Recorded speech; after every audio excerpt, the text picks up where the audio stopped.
Welcome to the new episode of Footy with Chudy. I'm your host Chudy. I'm here with Dami, Kachi, and Aminu. We have the Manchester United pal and our Liverpool fan here. Today's episode's topic, as I said before, is Mind Gap. We're poised and ready to discuss the gap between Manchester United and Liverpool. And before you know it, look what happened in this week's results. But before we jump on Dami, we're going to have him, since this is his first time back this season, we're going to have him talk about his season's predictions and just talk about how he feels with Liverpool's performance. So Dami, take us away. How's everything going? I'm disappointed. I am sad. I am angry. I'm furious. I'm all the adjectives. I know it's only 3 games, but it's not. It's stressful. It's stressful. I just don't know what it is. I don't know if it's just because of money or maybe it's just too much complacency. I don't know. The guys they play too long together and guys are getting tired and old. I don't know. This guy's dragging up all the excuses from the. Yo, I don't know what it is. Because I need to like claw up and blame it on everything. Have some dry pitches here. I need to blame it on the grass, blame it on. Yo, when the coach is saying that they're going to postpone the game, then you should give us the win. You know that the team is in trouble. We're in trouble. So yeah, no. 3 games, no win.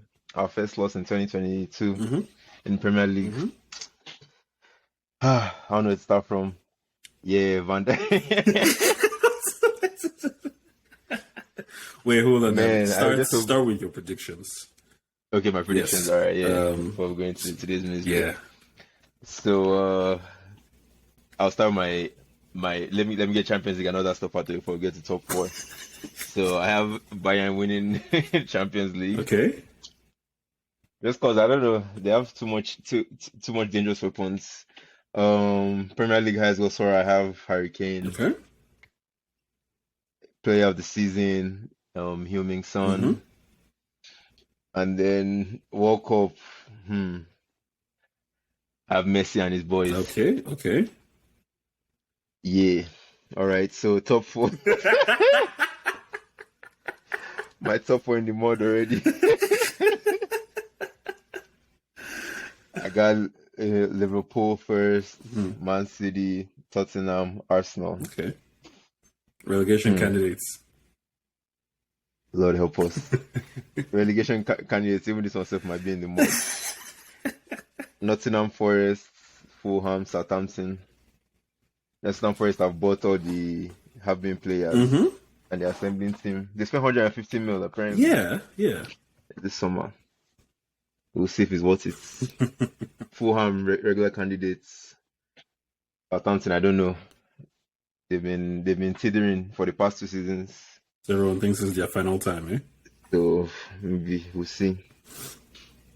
So they are one James Ward-Prowse injury away from collapsing, not winning any games. But today's results aside, or this week's results aside, I feel like Liverpool just has a lot of injuries. To be honest, your injury list is, bro. You literally bought Konate to show up the defense when your defenders get injured, and he's injured as well. So Matip is gone, Konate is gone. Can you tell us what's going on with Keita? Because that's undisclosed. He's not injured, but he's not happy.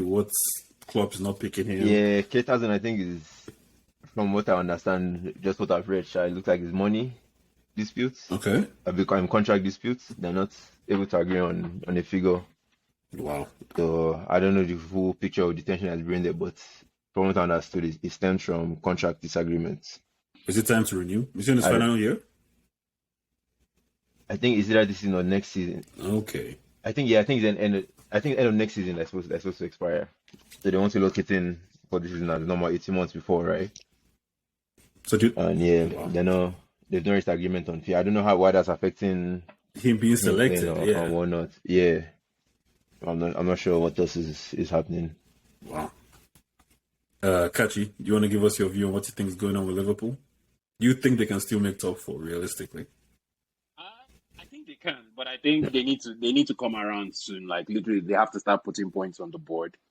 I think the mistake they are making is they are going down to a goal early, and this team has played so much football. Like I said, if you remember the episode I said last year, Liverpool has probably played more games than any other team in Europe, give or take, right? Yeah. Not give or take. Salah That's and Mane had facts. played Yeah. 70 games Exactly. at the Champions League final. Yeah. Exactly. So, like for me now, they can't afford to be going down a goal. They have to like take the lead in games and control the game. But what has been happening is they've been chasing games. Even from last season, there were a lot of games that they were chasing, and for me this season, like Liverpool doesn't have a bench. To me, they need to go out and get a bench.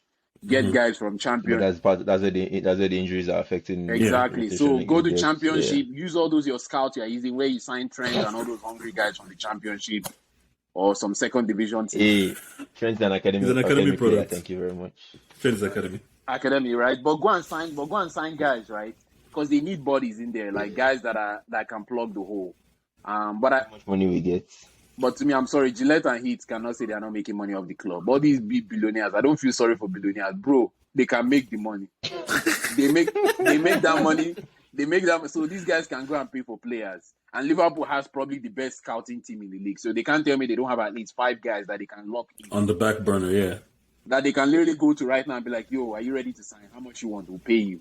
Right? So for me, they need to get those bodies in as soon as possible. But I think also with Liverpool, Trent now is widely known that Trent is the weak spot. And everybody now is like, man, managers are even telling their players that are playing on Trent's wing, see, don't even train too hard. Just reserve your energy. Drink a lot of Lucozade Boost. On that day, like, bro, we're even going to give you bonus. Just run at Trent. Even if you don't do any other thing else in the game. Once you get the ball, just run at Trent. Like, everybody now is like, you can probably tell somebody like Alan St. Maxima from Newcastle, the guy is probably licking his chops straight and man. I'm gonna run at this nigga. When they play Newcastle, he's like, this guy's probably like, yo, I'm gonna run at this guy. Right? So everybody knows that Trent now is the weak spot, and you can tell they are missing that creativity in the middle with Thiago being injured. But I think for me, those are kind of the list of problems that Liverpool has right now. Yeah. I have a question for Aminu, actually. If you listen to ESPN, Don Hutchison keeps mentioning that the difference between Liverpool and City, in his opinion, has always been that the City midfield, goals come from the City midfield, but goals don't come from the Liverpool midfield. They only come from the front three. What's your take on that? Do you think that that's a major issue? Because the counter to that, people have been saying, is the goals always came from the front three before. It was never a problem. But now it seems to be a problem because they're dependent on that front three and there's nothing coming from the midfield. A goal doesn't care where it came from. Like, Liverpool is still... Bullets and got Like, Liverpool is still one of the highest... It's still the second highest scoring team in the Premier League. So I don't think that necessarily what their issue is, like the distribution of goals, because they're still scoring anyways. I think for Liverpool, it goes back to what Kachi was talking about in terms of their overall squad depth. And the thing about the club system and the Pep system is it requires a lot of energy to maintain that over the course of the season. And as we were just saying, Liverpool has played a lot of games. And, not only that, but they're also dealing with lots of injuries right now. And I think that's what is disrupting their season so far. And because they don't have that depth that City has, the team tends to have these ebb and flows where, 2 seasons that they're playing at a high level. Next thing you know, they are, struggling to make top 4 type thing. So I don't want to say this season will be one of those seasons where they struggle to make top 4 because it's still early. They're only, as far as I'm concerned, they're only 5 points off the top. Like, I know Arsenal are the current flying high, the current leaders, but we obviously know that City is the team to beat. And City has 7 points, Liverpool has 2. So if they beat City home and away, they can easily overtake them as well. So as long as you're within 6 points of the best team, I think you still have a chance. So it's still early to say if they're going to have a terrible season, but they're Word. definitely missing some energy, not just from midfield, the creativity that Thiago brings, some of the steel that even a Keita would bring, the energy that a Keita would bring. But they're definitely missing Mane's hustle on that left wing and forward position as well. We obviously thought um, Nunes. Nunes was gonna hold it down, even though he was suspended. The last games he has played, man, he hasn't covered himself in glory. Red card aside, right? True, true. So we'll see how it all plays out. I think there's still lots of time for the team to bounce back. Okay, But I that was hope actually not, going to though. be. That was actually. I hope not. Based on what you said, I wanted to interrupt you when you said as long as you're within 6 points of the top team, you can still. I was going to say so. Basically, I mean, you're saying that man, you can win the league. Basically, that's what I understood from Hey, from, man, from after what you said.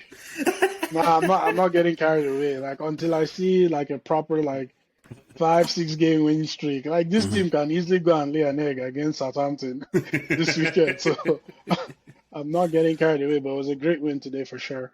Before we switch over to Man U talks, I just want to ask Dami one more question on Liverpool. So is it as simple as missing Manny? Is it that simple? And actually, Say that again. is it as simple as you guys are missing Manny? And part two of that question is, are you guys disappointed with Darwin Núñez? Did you expect more from him based on what you've seen so far? No, definitely no verdict to call out on Nunes yet. It's only been two full games, two proper games he has played. I mean, Koulibaly to just short record this weekend. It's better to get out of the way early, clear his head, and we'll get back to it for this season.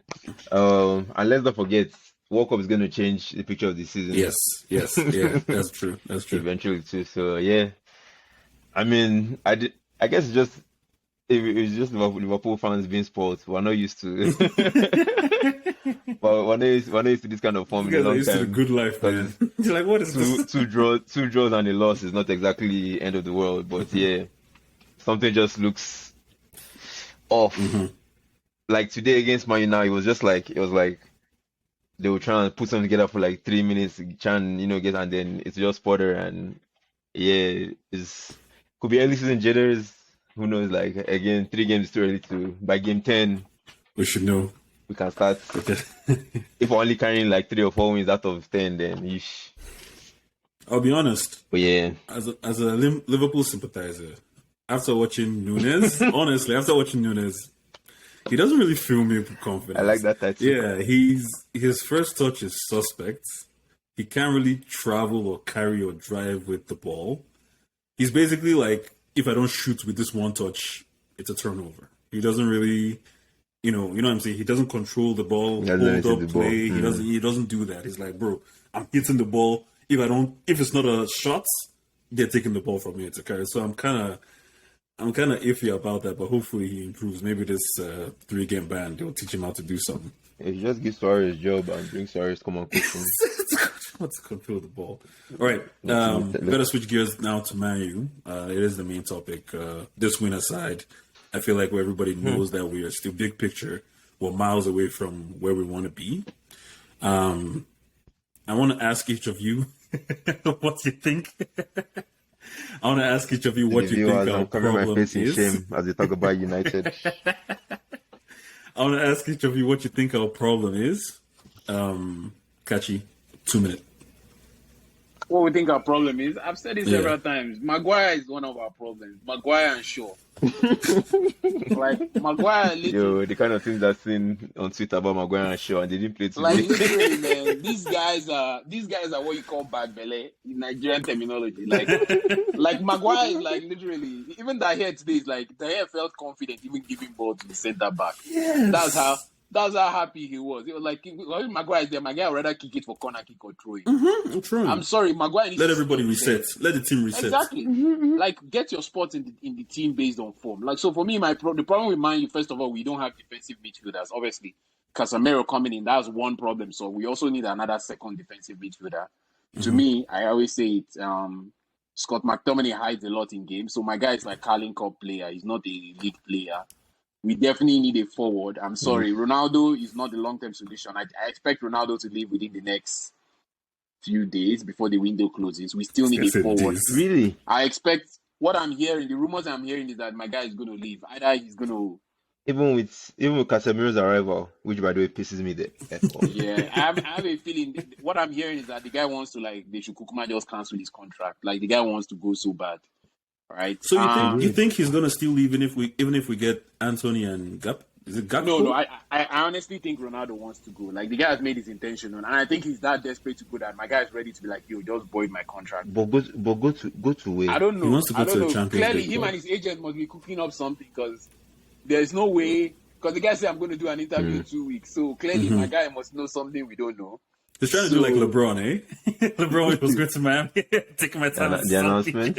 So, and I think the guy knows that this is his last. This is basically his last World Cup year, right? So he's like, yo, this World Cup year, I can't be on the bench. I can't be on the bench, and even if I don't win it, Messi cannot win this World Cup because, all right. So, but I think those are a host of, obviously the Glazers are part of Man U's problem, but that one is another whole entire show. I have a question for you on that one further as we go on.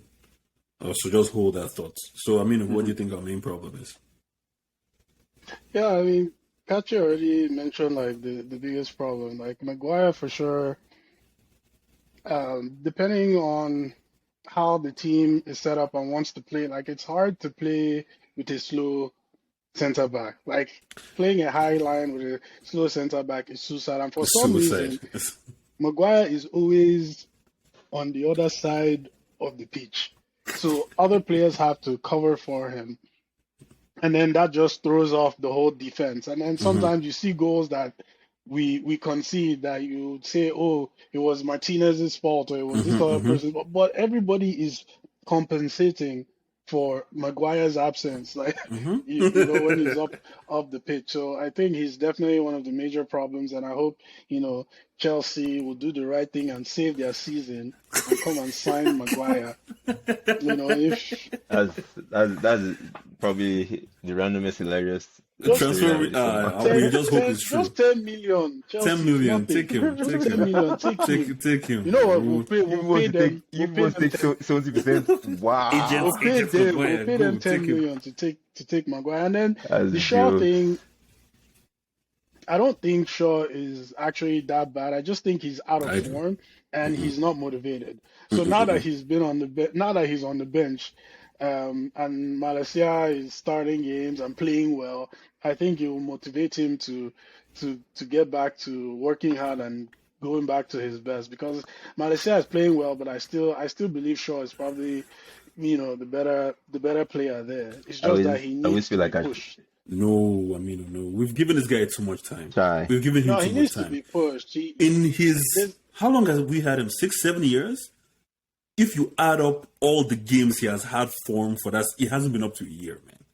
He gave us 6 months like 2 years ago. Then I think he's only had like one good season. But having Malaysia like a young player as a starter there long term, I think there's possibilities of him losing form or confidence or both, right? So I do think Shaw, even if he's as a backup, I think he still works. As a backup for left back. I'm still not sold on Delo as well at right back. Yes. And Wan-Bissaka is no. Don't even talk about that. Leave as well. Crystal Palace won't take him back even.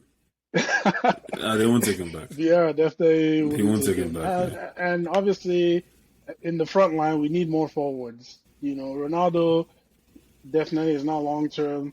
But I do have concerns with Martial's fitness as well. Yes. Why isn't somebody going for ASM? Who's ASM? Saint Maxim.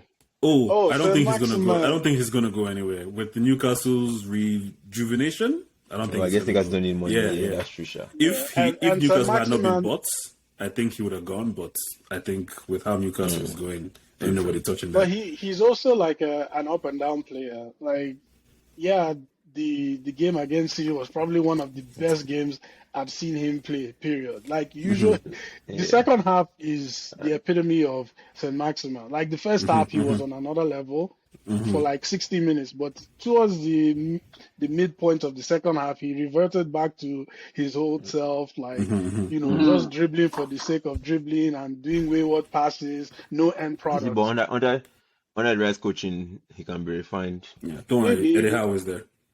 Quick question. Come and improve Luis Saha. Quick question. Oh, sorry. 2-minute answers from each of you. So we've all seen the trends of when new coaches come and when they want to stamp their authority or stamp their style of play. All of them always do one thing. And I'm surprised you guys never mentioned it, which is change the goalkeeper. Pep did it with Hearts. Klopp did it with who was your goalkeeper before? Not in their first season. But sometimes that's a necessity now. Not in their first season. In their first season, yeah. He came in with Bravo, remember? Pep came in with Bravo. Yes. He came in with Bravo from Barcelona. When he came in with Bravo and Bravo wasn't doing was playing well. Champions League was playing Champions League games that season. He realized Bravo wasn't doing well. So Hart still started most of the games. Because even what's his name? Eddie Howe just did it with Pope as well. Like the club situation, he played his first season with Karius until that Champions League final. He kept looking. Don't mind him. He kept looking. But that's the thing. What I'm saying is that these coaches, they look for the goalies.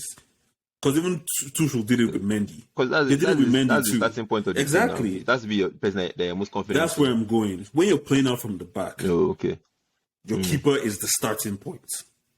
So when you want to play from the back, you bring the keeper. You know this guy can play from the back. This Tuchel didn't care that Kepa was the most expensive keeper. People like, please bring Mendy. This is my boy. Bring him. So where I'm going with this is, do you think that here is lack of playing out the back ability is that much of a problem? Or should we just manage with him due to his shot-stopping ability? Kachi. I mean, they're here in the interim is a good short-term solution, but we know maybe within the next, this is current contract, when he runs out, the guy is he probably won't be first choice anymore. I mean, we have Dean Henderson there who is still on loan, but I don't think that guy wants to come back with the way he's I don't think he can play from the back, actually. I don't think he can play from the back as well. No. But the thing about playing from the back as a goalie, this is a new phenomenon. Very few goalkeepers can actually play with their feet from the back, right? So you're asking to go and scout somebody who's going to play from the back, and every other team in Europe is probably looking for a goalkeeper to play from the back. So I think for Man U in the interim, there are bigger fish to fry in other parts of the pitch. Our defensive midfielders for sure, our forwards and our midfield are bigger problems that we need to solve. In short, our midfield is Arteta with Ramsdale again. Yeah, this pattern's still coming. Arteta brought Ramsdale. Like everybody that comes brings their keeper. Our midfield is the biggest problem that we need to solve. The hair is something that we can think maybe in a season or in 18 months we can start benching the guy. But as of right now, the midfield is literally Man U needs to go out and buy like 5 midfielders. Like I'm not even joking. This is like literally like. Don't get me wrong. McFred, they've had their run. McFred have had their run. It was good while it lasted, but now sound like a sandwich. It's an end of an era. Dami, no, I'm serious because Casemiro is looking happy. Wait till Casemiro starts training with Fred and McTominay. The guy will be like, "Yo, Florentino, can we void this contract? Can I go back?" But he only plays with Fred. He will see him play with him at the World Cup. They said that's part of the reason why he wanted to come. No, but that's what we see. Fred is the kind of player you play with good players. Fred will look good. But next to McTominay makes everybody look bad. Because this guy is hiding Scotty. Dami, what do you think about the keeper thing? Do you agree with Kachi? With all the examples like it's a newly what's it called? It's a newly evolving position role expected from goalies. Like we still have guys like Lloris, who else can I mention that are still traditional goalkeepers. Like I don't know if the playing out at the back is what has been the Here's problem. I think it's just been a drop in form and what was like concentration. Because I don't know if Man U's problem has really been being able to create attacks from the back. I don't know if I'm observing that wrong. It is though. We can't. I mean, what do you think? But okay, sure. But even if it is like my system hasn't been built around building from the keeper. Oh no, because we haven't had coaches for 4 years. We hadn't had a coach for 4 years. So it really can be pinned on here, the yeah. on that in that regard, at least from my perspective. But yeah, definitely something has changed in him for sure. Like between like 2014-ish, 2015-ish, and now. True. There's a big change, especially because Spain dropped him as well. I mean, what do you think? Oh, yeah. Like who's starting ahead of him in for the Spain? Spanish team In is Spain. Simon. Atletico's who? Atletico Oh, that Bilbao's Unai Simon. Simon. Atletico Bilbao's keeper. Yeah, I believe. Bilbao or Madrid? It's not Madrid. Madrid is All Black. No, So I think it's Bilbao. It's not All Black. Slovenia. No, it's not. Yeah, All Black so is from one of those Slovenia. Slovenian countries, yeah. yeah, I think De Gea's loss of form like 2 seasons ago is what made him lose his Spanish spot. But I still think we have bigger fish to fry before we even start talking about De Gea. Like the man has been our player of the season for how many seasons now, and he is literally the only consistent performer. Yes, he has had some bad games, some mistakes in him, and he did have like a huge drop in form 2 seasons ago that I mentioned that made him lose his spot in the Spanish team.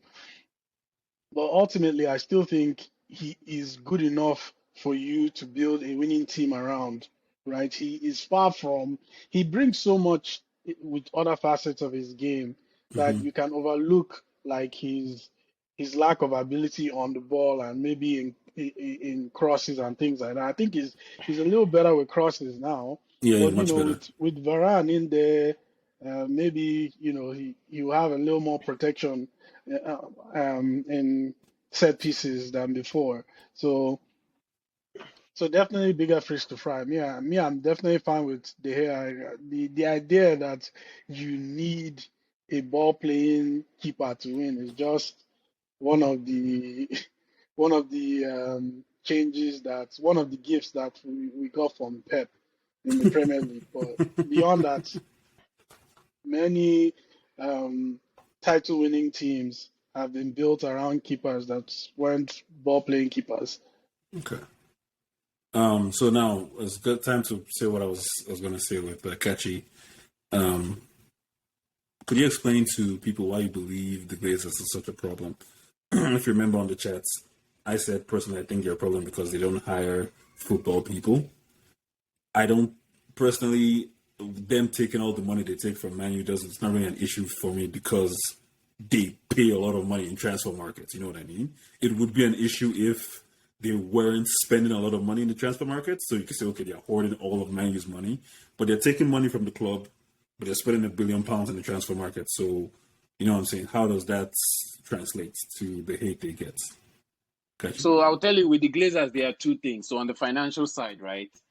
What these guys did is when they bought Man U, they literally took out the £600 million loan when they took Man U. Man U's loan today is still £600 million. So what these guys are doing is literally just paying.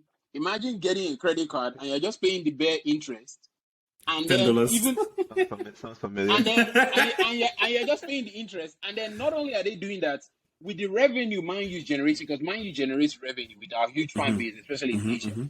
With the money we've generated in the last 10 years since they've owned the team, or 15 years, we've generated over £1 billion. You know what these guys have been doing? That money we've generated, instead of even using that to pay down the loan, these guys are just paying the bare minimum and then using that money to do other things. Like our stadium is leaking. And The roof is leaking.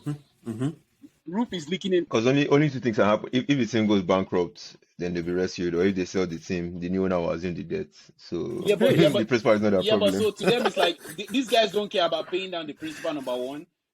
So to them, they are just leveraging whatever we are earning from our sales, which we make a lot of. And these guys are just using this thing to live their life. That's number one. Number two, they are not hiring non-football people. And the reason they are not hiring non-football people, I believe, is because they don't want anybody that will challenge them. That's what I believe. They just hire financial people. Hiring non.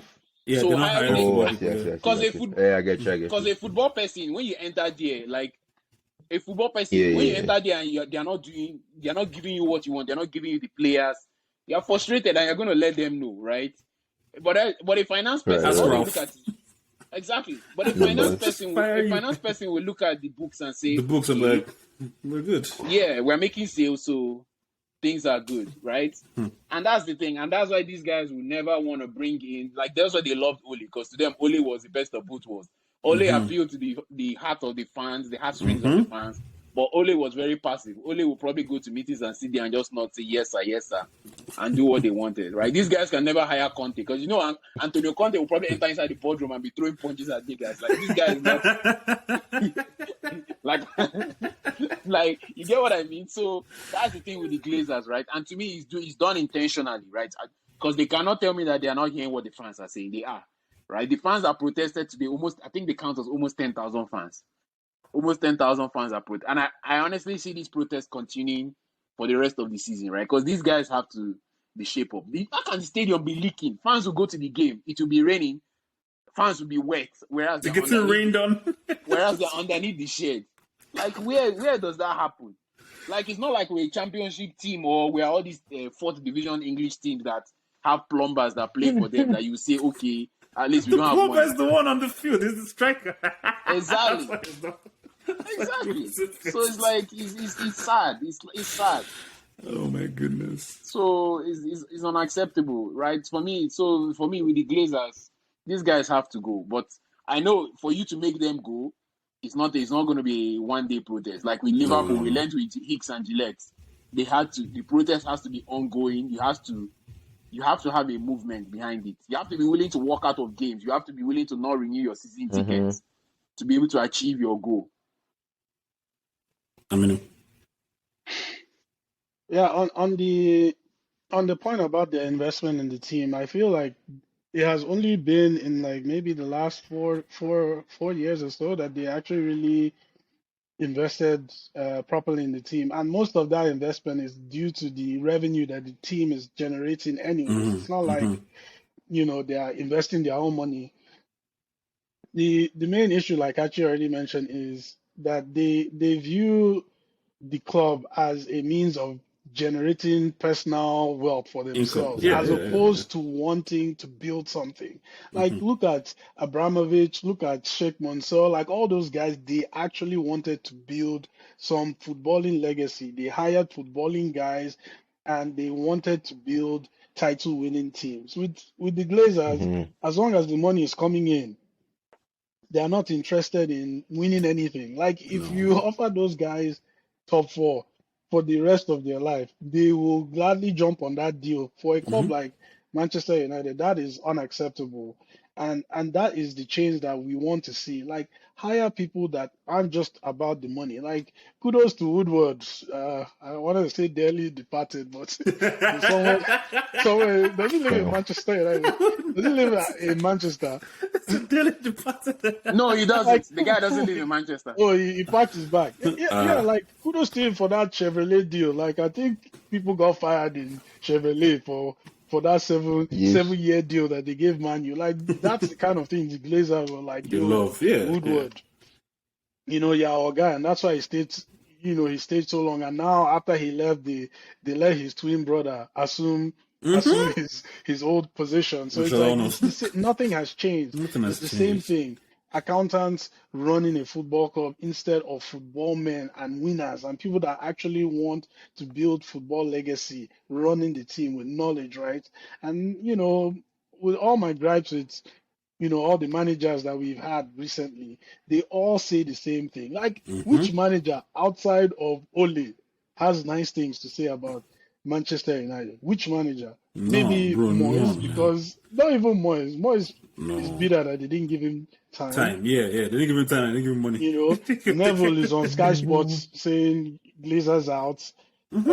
Ole is the only guy that will still be smiling because he was just happy to be here. Now only he will get exit interview now. Yeah, he's the only one that gets exit interview. LVG is out here campaigning, telling guys, don't go to Man U. He's blocking players, he's blocking managers. Like, LVG is the most salty one of them all. That guy needs to calm down. But it's always the same thing. That they said that this is not, even ex-players like Herrera will be like, the focus is not on football on the pitch. And when we see things like a deteriorating stadium for a for club Christ's like sake. for United, like that is just unacceptable. I mean, Spurs at this moment in time have a much better stadium than Man U. That's how bad it is. And these are the things that need to change, and I don't see that happening under the Glazers. So regardless of how they invest in the team, if they don't make changes to who they hire and how they maintain the club, stop draining its finances and start clearing up some of these debts that they put on the club when they bought it, I think it would be better for them to part ways with the club and find some other money making venture. I mean, how much money I don't. do you I need in this life? Like, there's for don't they have sure. enough already? I don't There's for understand this. sure. There's for sure no football that is soccer club that makes money like Man U. Like none. They said None. it's soccer now. Oh. The dollar is worth more than than the like bro, there's none, soccer man. now. Like there's But none. But the funny thing is, they also don't understand that the reason why Man U was able to generate all that revenue was on the back of great Football. teams on the pitch and great football, winning teams, title winning Exactly. teams. That is what Mhm. made people attracted to the team. That's what sponsors want to come and Attached invest in to. your team, because they want to attach themselves to greatness, but they also want to attach themselves to teams that they know will get all the eyeballs on them on social media, on game day matches, in the Champions League, and so on and so forth. And now that Man U is now regressing, maybe they're starting to see the writing on the wall that, the Chevrolet deal has expired, or where is the next big payday gonna come from? And if this team goes multiple years out of the Champions League, they could easily start to struggle on the financial end, and everything just snowballs. Liverpool went the wilderness for like how many years before Damn it, tell us. clubs? It's like we're talking like 30 years Yeah. before Brendan Rodgers came, and then that's when things started to turn around slowly. Man, you could easily find themselves in that cycle. Look at Arsenal as well. They've been in the wilderness for how many years now? Arteta seems to be turning things around, but we'll see. We'll see where the choke boys end at the end of the season. We do have to bring this episode to an end. Just last question over here. The Manchester United team, our players, it's a phenomenon. And I've said this before as a dig at people who always say we have a good squad. It's like a paradox. We have a good squad, but our starting 11 is useless. So now that we have a coach that is starting the good players, with Casemiro in there, if we bring in Gakpo and Anthony, do you think we can realistically finish top 4? Kachi? For me, Man U can finish top 4, but I think the coach has to be smart, play every opponent. So don't play and say, I think right now we don't have the team where we can say we're going to stick to a particular playing pattern. Some teams you give them and let them have possession and play on the counter attack. For some other teams, we have to learn to play with possession. So I think for me now, Ten Hag has to be pragmatic, because it looks like he's not going to get everything he wants in his first season. So we have to learn to be pragmatic, and the goal has to be to win as many games as possible. That should be the goal, right? And be tight defensively and try and win as many games as possible. And play players in their right positions, because these players don't look like they're flexible. Like, play players in their right position. Some of these guys are not flexible at all, I'm telling you. So I think, and for me, I would love to see Ahmad get more games. That guy needs to get more games at Man U. Van der Beek needs to get more games. I'm sorry, Eriksen, with his heart and everything, my guy cannot play a full season. Like, Eriksen, Oh my God. They announced before today's game, Eriksen has been the Man U player that has covered the most distance. Man U wants to kill this guy before his time. Like, bro, can you believe that stats? Eriksen has run the most amongst all the Man U fans. My guy has a chip in his heart. Impossible. So, I'm telling you. So that tells you that, see, these guys are not even trying. For a guy that had that was pretty much almost dead like a year ago, and he's the one outrunning the rest of this team. So I think for me, Ten Hag has. Exactly. So for me, Ten Hag has to be pragmatic. Some games you rest Eriksen, play Van der Beek. I would love Van der Beek to get some games. Ahmad to get some games. Ronaldo, if he's still there, my guy has to humble himself, which I know he won't. He has to humble himself and know maybe he'll be coming off the bench some games. Or some games we start with him, he will come off at halftime. So even though the guy doesn't want to admit it, it's actually for his own good. Because if he carries any major injury now, that's it for his career. I'm sorry. Ronaldo doesn't get injured though. Like the guy's like a machine. He doesn't get injured. That's what everybody says. LeBron didn't get injured as well. So till now, so it's like, but that's what I'm saying. Age and time is undefeated, man. You can't win with those guys. So time got hands. Yeah. I think we for sure need Ronaldo against the load block teams. Like for sure we need Ronaldo against those teams. Aminu, what's your take? Gakpo, I keep saying his name wrong. Gakpo and Anthony, top 4, if we get them. Man, it's hard to say. It's still too early for me to say, man. Like I'm buzzing from today's results, but this team, like I said, they could go and lay an egg against Southampton over the weekend. Disclosure though, Southampton is a difficult team to beat, man. Like even Man City struggle against those guys. Like yeah, exactly. They're a difficult team to beat. So let's not talk about them like they're small. The Liverpool win, Southampton will now destroy them. I mean, the thing about the team is Ten Hag needs to do a cultural reset, right? Like yes, Eriksen, for instance, hasn't been infected by that locker room. That's why he's running more than everybody right now. He's a new player. So Bruno he used to be doesn't that know player. that we don't Bruno run used over to be here. that player. Yeah, Bruno used to be that player. I remember that. He's been infected. That's the thing. So many players, they come good and then they leave bad. Or when they stay in the team bad. for a number of seasons, they become bad, right? The players that we have, they're a bunch of misfits, but there are a lot of clicks. So there's a lot of dead weights and cultural reset that needs to happen before I'll fully be behind the team and think that they can really achieve like greatness and be a consistent top 4 team or maybe title challengers as well. But we'll have to wait and see. For right now, I am cautiously optimistic, but I want to see like a win streak, 5-game win streak. Ask me again, and then I'll tell you if we're on our way.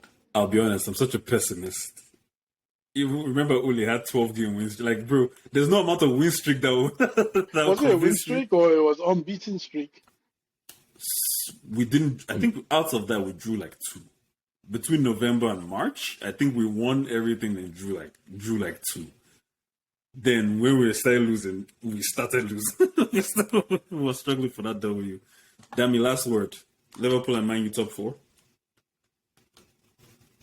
Liverpool and Man U top 4. Are they going to make like top both 4? Teams? Yeah. Hi. Liverpool's getting relegated. Dami's like, please don't trick me. See question. Don't trick me, please. Okay, I guess I didn't really have Man U in there. Again, this Casemiro signing is really pissing me the F off. That could be a major boost to the season. No or like you said, ever. or like Kachi said, one training session with McTominay and it could be all over. He never played this game. So I'll still keep Liverpool in top 4. I'll keep Man U at 5th, 6th, 4.5, just outside. Maybe Tottenham will slip up, maybe. Okay. But that Kulusevski guy is the problem on that team. He's about to enter my fantasy as well. I'm looking to replace him with Saka. Start of the season, it was between Saka and him, but let's not get into fantasy now. Thank you guys for listening. We're cautiously optimistic about Man U. We'll see how the season goes. We're all hoping, based on reputation, that Liverpool escapes their current situation. But we'll keep a close eye on this. We'll continue to celebrate our 30th anniversary of the Premier League. We'll keep on posting our videos of our all-time 11. Dami, we're missing yours. We have to get yours and post it as well. So, posted. Okay. Don't forget to like, subscribe, Instagram, Twitter, YouTube, and as always, continue to love football. Thank you, and bye-bye.